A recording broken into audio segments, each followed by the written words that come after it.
Hello friends, नमस्कार। आप सभी का बहुत बहुत स्वागत है आपके अपने channel triple C by first study पर। आप सभी के लिए आज से ट्रिपल सी के न्यू बैच स्टार्ट हो चुके हैं। जिन बच्चों का दिसंबर में एग्जाम है या फिर आगे आने वाले समय में एग्जाम है, तो आप सभी के लिए क्लास काफी इंपॉर्टेंट है।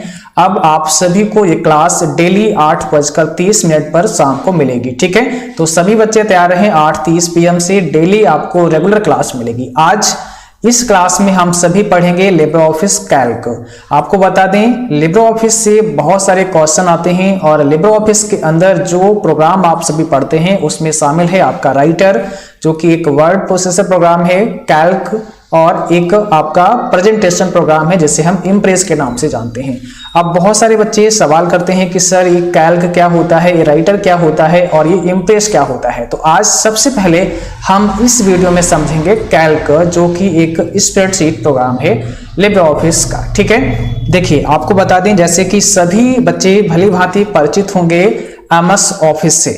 MS ऑफिस एक ऑफिस का प्रोग्राम है जहां पर आपको कई सारे प्रोग्राम मिलते हैं, जैसे कि MS वर्ड होता है, उसमें आपका एक्सेल होता है, उसमें आपका पावर पॉइंट होता है। सेम इसी प्रकार से एक लिब्रे ऑफिस प्रोग्राम है और ये लिब्रे ऑफिस प्रोग्राम, इसके अंदर भी कई सारे आपको प्रोग्राम मिलते हैं, जैसे कि राइटर हो गया, कैल्क हो गया और आपका इम्प्रेस हो गया, जिसे हम प्रेजेंटेशन कहते हैं। लेकिन आज हमारा टॉपिक क्या है, कैल्क प्रोग्राम है। तो कैल्क को हम बहुत ही डिटेल में बहुत ही अच्छे से समझेंगे। अगर आपने पूरा क्लास देखा तो कैल्क के बारे में सारा कुछ पता चलेगा कि ये क्या होता है, कैसे काम करता है, और फिर इसको हम और आगे एडवांस तक पढ़ेंगे। ठीक है, अभी आप हमारे कंप्यूटर स्क्रीन पर देख रहे हैं, लिब्रे ऑफिस ओपन है और इसमें आप यहां देखेंगे तो इसमें कई सारे प्रोग्राम आपको दिखते हैं। जैसे कि यहाँ पे लिखा हुआ है क्रिएट, तब यहां से आप क्या कर सकते हैं, क्रिएट कर सकते हैं। अगर अब आपको यहाँ से राइटर ओपन करना है तो राइटर को आप यहाँ से ओपन कर सकते हैं। उसके बाद में अगर आपको कैल्क ओपन करना है तो यहाँ से आपको कैल्क को ओपन कर सकते हैं। लिखा है कैल्क स्प्रेडशीट। कैल्क स्प्रेडशीट बिल्कुल समान है एक्सेल के, जैसे एक्सेल है वैसे ही कैल्क है। इसका नाम कैल्क रखा गया है लिब्रे ऑफिस के अंदर और ये आपका एक स्प्रेडशीट प्रोग्राम है। ठीक है, जहां पर आप कैलकुलेशन भी कर सकते हैं, कोई आप यहां पर किसी की सैलरी शीट बना सकते हैं, बिल शीट बना सकते हैं, यानी कि बहुत सारे कार्य हम लोग यहाँ कर सकते हैं। ठीक है, तो सबसे पहले हम दिखाते हैं कि ये कैसे काम करता है और इसको हम ओपन कैसे करते हैं। तो लिब्रे ऑफिस ओपन करने के बाद में आपको यहाँ कैल्क पर क्लिक करना होता है। जैसे हम यहाँ कैल्क प्रोग्राम पर क्लिक करते हैं तो आपके सामने एक स्प्रेडशीट ओपन हो जाता है और ये आप देख रहे हैं आपके स्क्रीन पर स्प्रेडशीट प्रोग्राम ओपन हो चुका है। ठीक है, तो ये लिब्रे ऑफिस का एक स्प्रेडशीट प्रोग्राम है जो आपके सामने है। अब यहाँ पर हमारे समझने वाली चीज क्या है कि हमें क्या क्या इसमें पढ़ना है। आखिर हमारे जो एग्जाम है ना ट्रिपल सी का, उसमें हमसे क्या पूछा जा सकता है, क्योंकि हम सभी को अपने ट्रिपल सी एग्जाम के सिलेबस के अनुसार आगे बढ़ना है। तो बेसिक चीजें पहले हम आपको बताते हैं। जब आप किसी भी प्रोग्राम को ओपन करते हैं तो सबसे पहले उसमें जो सबसे टॉप पर एक बार होती है जिसे कहते हैं टाइटल बार। ठीक है, तो अभी आप अगर यहां देखेंगे जो आपका लिब्रे ऑफिस कैल्क है, इसमें भी सबसे टॉप पर आपकी टाइटल बार होती है, जैसा कि आप स्क्रीन पर देख सकते हैं। और इसका नाम यहाँ पे लिखा हुआ है अनटाइटल 1। क्या लिखा है, अनटाइटल 1। यानी कि अगर आपसे सवाल हो कि लिब्रे ऑफिस में बाय डिफॉल्ट जो टाइटल नेम होता है वो क्या होता है, अनटाइटल 1 होता है, आप देख सकते हैं स्क्रीन पर। ठीक है, अब आपसे ये सवाल हो सकता है कि लिब्रे ऑफिस विंडो में टाइटल बार कहां पर होता है, टॉप पर होता है, बॉटम पर होता है, लेफ्ट में होता है, राइट में होता है। तो आपका जवाब क्या होगा, सबसे टॉप पर, यानी कि ये टॉप पर आपका मिलता है जो आपका टाइटल बार होता है। इसी टाइटल बार पर राइट हैंड साइड में आपको मिलते हैं 3 कंट्रोल बटन। ठीक है, देखेंगे आप राइट हैंड साइड में यहाँ पर, तो ये 3 कंट्रोल बटन मिलते हैं जिनका नाम होता है क्लोज, रिस्टोर और यहाँ पर मिनिमाइज आपका। ठीक है, अब इनका काम क्या होता है, तो अगर आपने अपने विंडो को बंद करना है तो आप इस क्लोज बटन से बंद कर सकते हैं। यहाँ से आप इसको मैक्सिमाइज और रिस्टोर कर सकते हैं और यहाँ से आप इसे मिनिमाइज कर सकते हैं। तो ये इनका काम होता है। ठीक है, इसके बाद में अगर हम बात करें, मिनिमाइज का मतलब अगर आप इसको हाइड करना चाहते हैं तो आप यहाँ से हाइड कर सकते हैं और दोबारा से आपको अपनी टास्क बार पे क्लिक करके उसको ओपन कर लेना होता है। ठीक है, चलिए अब इसके बाद में हमारा जो अगला वाला यहाँ पे बार है जिसका नाम है मेनू बार। ये काफी इंपॉर्टेंट है और इस मेनू बार से भी बहुत सारे ऐसे क्वेश्चन बनते हैं जो आपके एग्जाम में आते हैं बस समझना ये है कि हमसे सवाल कैसे कैसे बन सकता है और कहाँ कहाँ से बन सकता है। ठीक है, तो आपको यहाँ पर पूरा कंप्लीट क्लास करना है, सारी चीजें आपको एक ही बार में समझ में आएंगे, इसको बार बार देखने की आवश्यकता नहीं पड़ेगी, बस आपको रेगुलर इसको फॉलो करना है जो भी क्लास हम आपको दें। ठीक है, और बहुत ही जल्द हम आप सभी के लिए एमसीक्यूज टेस्ट लेकर आएंगे जिसमें हम क्वेश्चन आंसर कराएंगे। ठीक है, तो उनका भी वो भी क्लास आपको बहुत जल्द मिलेगा, बट अभी आपको 2-3 क्लास जो भी हम आपको कराएं उनको अच्छे से करना है क्योंकि ये बहुत इंपॉर्टेंट है आप सभी के लिए। ठीक है, देखिए सबसे पहली चीज है कि जो मेनू बार होता है वो कहां पर होता है, तो ये टाइटल बार के जस्ट नीचे होता है, इस चीज को भी ध्यान रखना है। टाइटल बार के जस्ट नीचे क्या होता है, मेनू बार होता है। मेनू बार में क्या होता है, यहाँ पर कई सारे मेनू होते हैं जैसे कि आप देख सकते हैं आप अपनी स्क्रीन पर। तो यहाँ पर आपको दिखाई दे रहा है, एक तो आपको फाइल मेनू दिखाई दे रहा है, एडिट मेनू, ये सभी के सभी मेनू हैं। File, edit, view, insert, format, styles, seat, data, tools, Windows और हेल्प। ठीक है, ये सभी आपके मेनू हैं लिब्रे ऑफिस में। टोटल संख्या भी ध्यान रखनी है कितने मेनू होते हैं, तो आपके टोटल मेनू की संख्या यहाँ पर 11 होती है। देखो एक आपका यहाँ पर हो गया, ठीक है, ये आपका पहला मेनू फाइल हो गया, दूसरा एडिट हो गया, तीसरा व्यू हो गया, चौथा, पांचवा, छठा, 7, 8, 9, 10, 11, टोटल कितने होते हैं 11। ठीक है, 11 मेनू होते हैं। अब यहाँ पर इस मेनू बार के नीचे अगर हम बात करें, ठीक है, पहले हम ओवरऑल कुछ चीजें बता दें, उसके बाद मेनू के बारे में बात करेंगे। मेनू के अंदर कौन कौन से कमांड होती हैं उनके बारे में भी हम लोग बात करेंगे, बट कुछ चीजें हम और आपको पहले बताते हैं। ठीक है, तो अभी आप इसके नीचे देख रहे हैं यहाँ पर एक आपको ये मिलता है टूल बार। ये क्या मिलता है आपको, टूल बार मिलता है, इसको ध्यान रखना है। इस टूल बार पे क्या होता है, कई सारे आपके ऑप्शन होते हैं, कई सारी कमांड होती हैं जिनका हम इस्तेमाल कर सकते हैं जब भी हम कार्य करते हैं। तो ये आपकी टूल बार है, ये आपकी कौन सी टूल बार है इसका नाम ध्यान रखना है, ये आप नोट कर लेना, इसे कहते हैं स्टैंडर्ड टूल बार। अब अगर आपसे सवाल हो कि स्टैंडर्ड टूल बार कहाँ पर होती है, तो मेनू बार के जस्ट नीचे होती है स्टैंडर्ड टूल बार। किसके नीचे होती है, मेनू बार के जस्ट नीचे होती है, और फॉर्मेटिंग टूल बार के जस्ट ऊपर होती है। ठीक है, अब फॉर्मेटिंग टूल बार कौन सी है, तो अगर आपसे पूछें कि फॉर्मेटिंग कौन सी है, तो यहां पर आप देख रहे हैं ये आपकी फॉर्मेटिंग टूल बार है, जहां से आप फॉन्ट का नेम बदल सकते हैं, फॉन्ट का साइज बदल सकते हैं, बोल्ड कर सकते हैं, इटैलिक कर सकते हैं, अंडरलाइन कर सकते हैं, मींस आप ओवरऑल फॉर्मेटिंग कर सकते हैं। और फॉर्मेटिंग करने की जो बार है, जो पट्टी है, उसे फॉर्मेटिंग टूल बार कहते हैं। ओके, इससे ऊपर ये आपकी स्टैंडर्ड टूल बार है। क्या आप इन दोनों टूल बार को हाइड भी कर सकते हैं, तो आपका जवाब होगा हाँ, इसको हाइड भी किया जा सकता है। कैसे कर सकते हैं, चलिए हम ये भी दिखाते हैं। और आपसे ये भी सवाल हो सकता है कि टूल बार अगर आपको हाइड करनी है तो आप कौन से मेनू का चुनाव करते हैं, क्योंकि ऐसे बहुत क्वेश्चन आएंगे आपके एग्जाम में। तो आपको पता होना चाहिए अगर हमें टूल बार को हाइड करना है तो इसके लिए हमें क्या करना पड़ेगा, यहां पर आपको आना पड़ेगा। ठीक है, जैसे आप आएंगे व्यू में और यहां पर टूल बार का एक ऑप्शन है, इस टूल बार पे आपको क्लिक करना होगा। जब आप टूल बार पे क्लिक करते हैं तो यहां से आपको बहुत सारी टूल बार दिखेंगी। तो हमने जैसा कि आपको बताया, आपके सबसे नीचे होती है फॉर्मेटिंग टूल बार, मेनू बार्स के नीचे आपको स्टैंडर्ड मिलती है और स्टैंडर्ड के नीचे फॉर्मेटिंग मिलती है। तो चलिए हम पहले क्या करते हैं, स्टैंडर्ड को यहाँ से हटाते हैं। तो हमें इसको अनचेक कर देना है, यहाँ पे चेक लगा हुआ है, सही का निशान लगा है, इसको हमें अनचेक कर देना है। क्लिक कर देते हैं। अब आप देखेंगे यहाँ पर तो हमारी टूल बार यहाँ से हाइड हो चुकी है।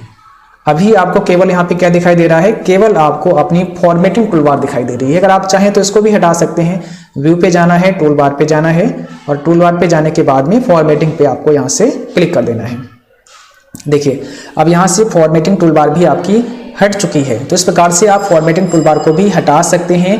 वापस लाने के लिए व्यू पे जाएंगे, यहाँ से आपको टूल बार पे क्लिक करना है, व्यू पे जाना है, आपको टूल बार पे क्लिक करना है, यहाँ से आपको फॉर्मेटिंग पे क्लिक करना है, और फिर से आपको व्यू पे जाना है, और यहाँ से आपको अपनी जो आपकी थी स्टैंडर्ड टूल बार उसको भी यहाँ से लगा लेना है। तो स्टैंडर्ड टूल बार पे हमने क्लिक कर दिया, और जैसे यहाँ पे क्लिक करते हैं तो आपकी स्टैंडर्ड टूल बार भी अब यहाँ पे शो हो जाएगी। ठीक है, तो आपके समझ में आ चुका है ये दोनों टूल बार। ठीक है, कैसे आप इनको हाइड करते हैं, कैसे इनको शो करते हैं, और अगर सवाल होता है कि क्या हाइड कर सकते हैं तो आप कर सकते हैं। अब सबसे पहले हम बात करते हैं मेनू बार के अंदर जो ऑप्शन है उनकी। ये चीजें हम बाद में आपको बताएंगे टूल बार पे कौन कौन से ऑप्शन है और ये क्या वर्क करते हैं, कैसे कैसे वर्क करते हैं, वो चीजें हम बाद में बताएंगे। अभी हम फाइल मेनू पे चलते हैं और सबसे पहले फाइल मेनू पे क्लिक करते हैं। तो देखिए सबसे पहला फाइल मेनू में हमारा न्यू का ऑप्शन आता है। इस न्यू वाले ऑप्शन पे जब आप जाते हैं तो यहाँ पर आपको सब कमांड भी मिलती हैं। अब ये सब कमांड जो आपको मिलती हैं इनका क्या यूज होता है इनको भी आप देख लीजिए। ये सब कमांड यहाँ पे मिलती हैं और इसमें क्या होता है, सॉरी, जब यहाँ से आपको फिर से एक बार क्लिक करना है फाइल मेनू पे और यहाँ से मुझे न्यू पे क्लिक करना है। ठीक है,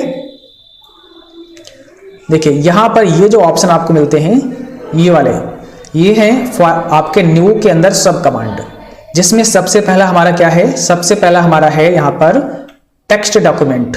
अब ये जो टेक्स्ट डॉक्यूमेंट होता है ये क्या करता है, यहाँ से आप एक टेक्स्ट डॉक्यूमेंट ले सकते हैं, ओपन कर सकते हैं, जैसे कि आप राइटर प्रोग्राम ओपन करना चाहते हैं तो कर सकते हैं।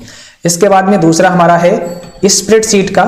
इसका हम जब आप यहाँ क्लिक करते हैं तो एक नया स्प्रेडशीट ओपन कर सकते हैं, एक न्यू स्प्रेडशीट आपका आ जाएगा। जैसे कि हम आपको यहाँ पे दिखाते हैं, आपको यहाँ बस न्यू पे जाना है, यहाँ से आपको न्यू पे क्लिक करके आपको स्प्रेडशीट वाले ऑप्शन पे क्लिक कर देना है या कंट्रोल एन प्रेस कर सकते हैं अपने कीबोर्ड से।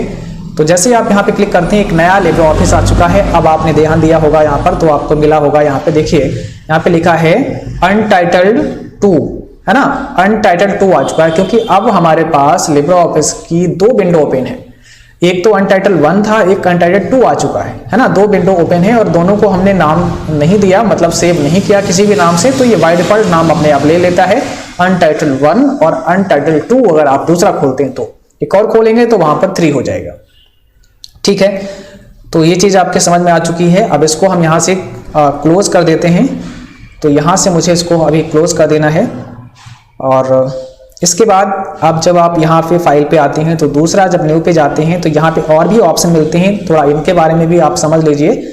ठीक है, क्योंकि ये भी आपसे पूछा जा सकता है कि लिब्रे ऑफिस में आप कौन कौन से प्रोग्राम ओपन कर सकते हैं। तो यहाँ से आप टेक्स्ट डॉक्यूमेंट कर सकते हैं, स्प्रेडशीट तो कर ही सकते हैं, प्रेजेंटेशन भी कर सकते हैं, ड्राइंग भी कर सकते हैं, मीन्स लिब्रे ऑफिस में जितने भी एप्लीकेशन प्रोग्राम हैं, ठीक है, उनको आप यहाँ से सभी को ओपन कर सकते हैं।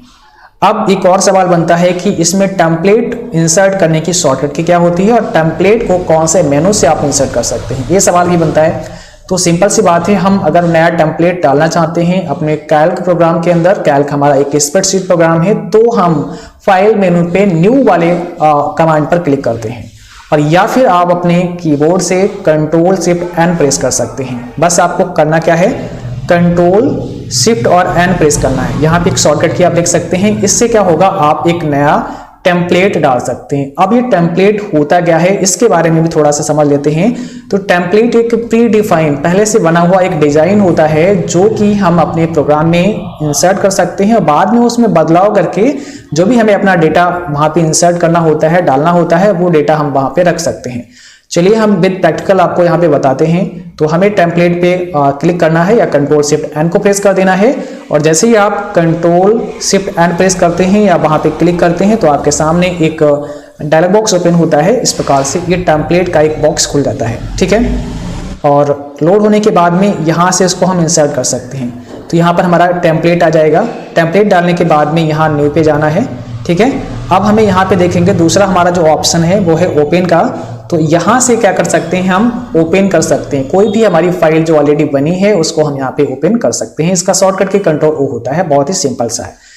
यहाँ पर लिखा है ओपन रिमोट, तो यहाँ से हम रिमोटली ओपन कर सकते हैं, एक्सेस कर सकते हैं। जैसे कि हमें यहाँ पे क्लिक करना है तो यहाँ पे कई सारी सर्विसेज हैं। अब हमें यहाँ पे सर्विस ऐड करनी होगी और ये कार्य आप इंटरनेट से जब कनेक्ट होंगे तभी कर सकते हैं। जैसे कि गूगल ड्राइव आप यहाँ से ले सकते हैं या जो भी है वन ड्राइव है आपका जहां पर भी है।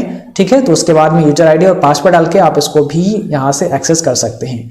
ठीक है, इसके अलावा अगर हम बात करें यहाँ पे फाइल पे जाना पड़ेगा। इसके बाद में आपको यहाँ पे रिसेंट डॉक्यूमेंट का ऑप्शन मिलता है। तो ये क्या होता है, ये भी सवाल पिछले वाले एग्जाम में पूछा गया था। तो रिसेंट डॉक्यूमेंट में कौन कौन से डॉक्यूमेंट शो होते हैं, तो जिन डॉक्यूमेंट पर आपने पीछे अभी काम किया होता है हाल ही में, वो आपको रिसेंट डॉक्यूमेंट में मिल जाते हैं। जैसे अभी आपने किसी भी फाइल पे काम किया है और उसको सेव कर दिया है, अब और कुछ काम करने लगे तो जो भी अभी आपने हाल ही में काम किए होते हैं वो सारे डॉक्यूमेंट रिसेंट डॉक्यूमेंट में शो होते हैं और आप चाहो तो यहाँ से भी उसे ओपन करा सकते हो। तो ये होता है रिसेंट डॉक्यूमेंट, है ना, हाल ही में कुछ किए गए डॉक्यूमेंट यहाँ पे शो होते हैं। अब यहाँ पे क्लोज का ऑप्शन है, तो यहाँ से आप इसको बंद कर सकते हो, इस विंडो को क्लोज कर सकते हो। जैसे आप क्लोज करते हैं तो आपके लिब्रे ऑफिस की विंडो क्लोज हो जाती है ना। तो ध्यान रखना है, क्लोज हम फाइल मेनू में भी कर सकते हैं अपने स्प्रेडशीट प्रोग्राम को। इसके बाद और भी ऑप्शन यहाँ पे मिलते हैं, जैसे कि हो गया विजार्ड। अब यहाँ से ये विजार्ड का ऑप्शन है, हालांकि इसमें से बहुत कम क्वेश्चन आते हैं, विजार्ड वगैरह नहीं आती हैं ज़्यादा। तो यहाँ से हमें बहुत सारे ऑप्शन मिलते हैं, जैसे लेटर हो गया, फैक्स हो गया, एजेंडा हो गया, डॉक्यूमेंट कन्वर्टर हो गया। तो यहाँ से कोई भी हम विजार्ड इस्तेमाल कर सकते हैं। जैसे हमने लेटर पे क्लिक किया है तो आपके सामने यहाँ पर एक ऑप्शन दिखेगा, ठीक है। अभी ये थोड़ा सा वेट करा रहा है, और इसके बाद यहाँ से आप इसको इंसर्ट करा सकते हैं। जैसे कि अभी हमने यहाँ पे बिजनेस लेटर लिया है, पेज डिजाइन यहाँ से जो भी आपको रखना है, जैसे ऑफिस है, मॉडर्न है, वो आप यहाँ से ले सकते हैं। उसके बाद में नेक्स्ट करेंगे और इसको फिर फिनिश कर देंगे, ठीक है। इसके अलावा यहाँ नीचे आएंगे तो आपको यहाँ पे सेव का ऑप्शन मिलता है, जहाँ से फाइल को सेव कर सकते हैं। और यहाँ से आप सेव रिमोट यानी कि रिमोटली फाइल को सेव कर सकते हैं, सेव एज कर सकते हैं। कंट्रोल सेव एज होता है सेव एज का शॉर्टकट की। सेव एज कब करते हैं? जब आपने एक बार फाइल को सेव कर दिया है और उसी फाइल को आप चाहते हैं कि दोबारा भी सेव हो जाए किसी दूसरी लोकेशन में या किसी दूसरे नाम से, तब हम सेव एज उसको करते हैं, ठीक है। इसके बाद में सेव ए कॉपी एक्सपोर्ट कर सकते हैं, एक्सपोर्ट एज PDF में भेज सकते हैं इसको। अब जब एक्सपोर्ट करेंगे तो यहाँ पर भी कई सारे ऑप्शन मिल देंगे, जैसे कि आपने एक्सपोर्ट किया है, यहाँ पर जो ऑप्शन हमें मिलते हैं XHTML, PDF, Microsoft Excel 2003, JPEG और PNG, इसमें से हम किसी में भी इसको एक्सपोर्ट कर सकते हैं, ठीक है। ठीक है, तो आज के लिए बस इतना ही। उम्मीद करता हूँ आपको ये क्लास पसंद आया होगा। क्लास अच्छा लगा उसको लाइक करना, शेयर करना, और जो भी साथी चैनल पर नए हैं, पहली बार हैं, आप सभी सब्सक्राइब करें, बेल आइकन भी ऑन करें ताकि नोटिफिकेशन भी आपको मिलता रहे। और जिन बच्चों का दिसंबर में एग्जाम है, आप सभी के लिए हमने एक बहुत ही शानदार PDF बना दी है, आप उसको ले सकते हैं, लिंक डिस्क्रिप्शन में है। हमने उसको अपडेट भी कर दिया है, जो भी न्यू क्वेश्चन थे उनको मैंने ऐड कर दिया है, तो आप उसको अभी बाय कर सकते हैं, ठीक है। अभी आपको काफी वहां पर डिस्काउंट दिया गया है, तो उस डिस्काउंट का भी लाभ आपको मिल जाएगा। Thanks for watching, thank you, good night to all, bye bye.